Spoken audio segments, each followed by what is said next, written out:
हरिः ओं चन्द्रशेखर अष्टकम्।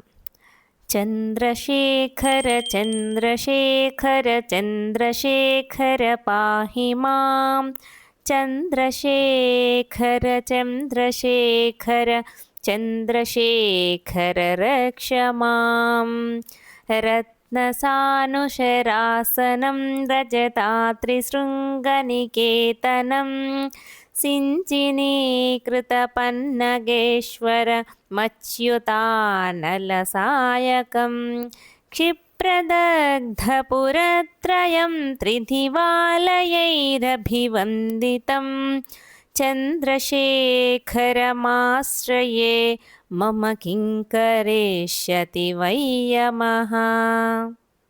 पञ्चपादपपुष्पगन्धपदाम्बुजद्वयशोभितं फाललोचनजातपावकदग्धमन्मथविग्रहं भस्मदिग्धकलेभरं भवनाशनं भवमव्ययं चन्द्रशेखरमाश्रये मम किं करिष्यति वै यमः।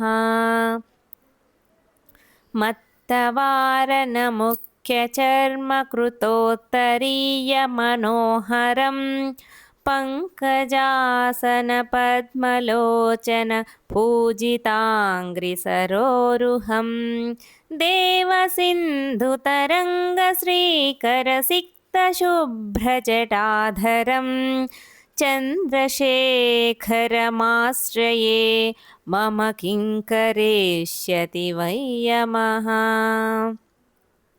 यक्षराजसखं भगाक्षहरं भुजङ्गविभूषणं शैलराजसुतापरिष्कृतचारुवामकलेबरं क्ष्वेलनीलगलं परस्वरधारिणं मृगधारिणं चन्द्रशेखरमाश्रये मम किं करिष्यति वै यमः।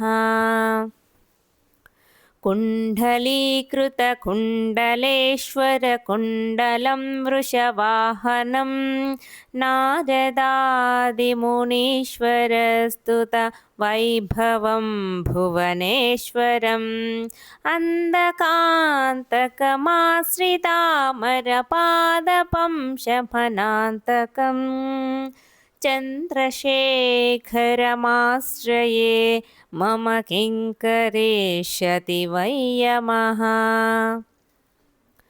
भेषजं भवरोगिणामखिलापदामपहारिणं दक्षयज्ञविनाशनं त्रिगुणात्मकं त्रिविलोचनं भक्तिमुक्तिफलप्रदं सकलाघसङ्घनिबर्हनं चन्द्रशेखरमाश्रये मम किं करिष्यति वै यमः।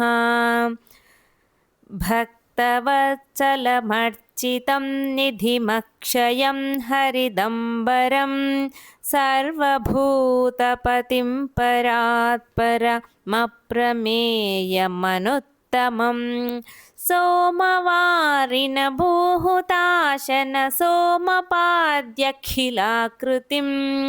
चन्द्रशेखरमाश्रये मम किं करिष्यति वै यमः।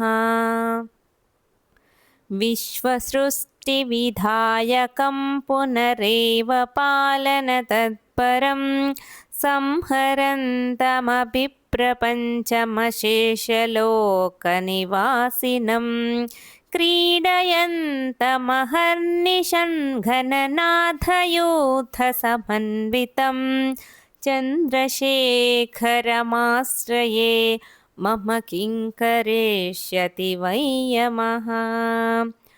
मृत्युभीतमृकण्डुसूनुकृतस्तवं शिवसन्निधौ यत्र कुत्र च यः पठेन्न हि तस्य मृत्युभयं भवेत् पूर्णमायुररोगतामखिलार्थसम्पदमादरं चन्द्रशेखर एव तस्य ददाति मुक्तिमयत्नतः इति श्रीमार्कण्डेयकृत श्रीचन्द्रशेखराष्टकं सम्पूर्णम्।